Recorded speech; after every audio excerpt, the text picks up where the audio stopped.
Mga kapuso, peke at posibleng ginamitan ng artificial intelligence ang boses ng dalawang personalidad ng GMA sa online video tungkol sa pamimigay raw ng kwintas na mula umano sa Italy.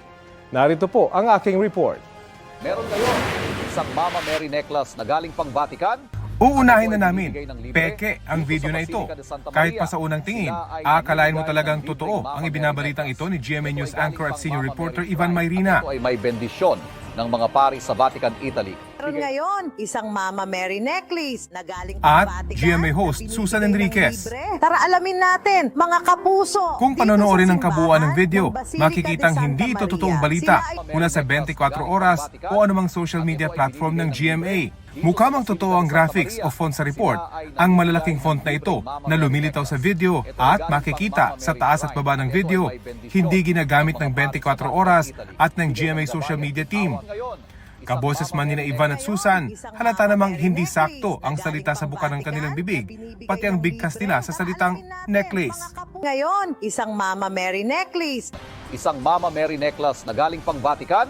Sa kalagitnaan ng video, halata ring tila robot kung magsalita ang nagpakilalang pari na siya ring lumalabas na uploader ng video.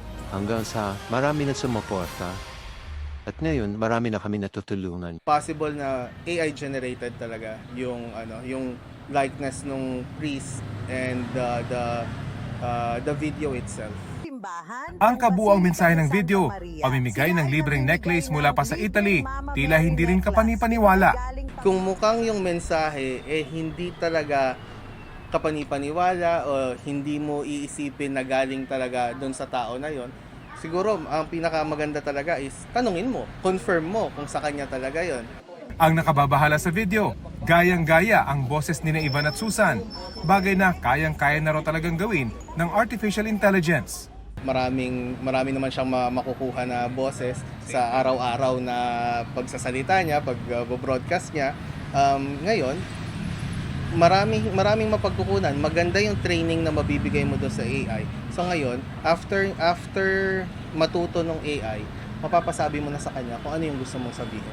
Sinubukan namin kontakin ang page owner ng social media page na base sa litrato ay siya ring nagpakilalang pari na nagsalita sa video.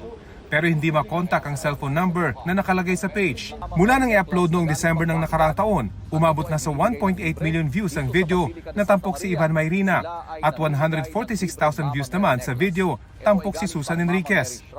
Sinusubukan pa naming makuha ang panig ng social media platform pero dati na nilang sinabi na patuloy ang kanilang paglaban sa mga mapanlinlang na video na ina-upload sa kanilang platform.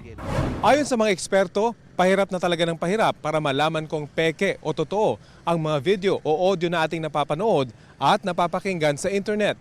Kaya para hindi mapeke, intindihing mabuti at tingnan sa kabuuan ang mensahe ng inyong pinapanood.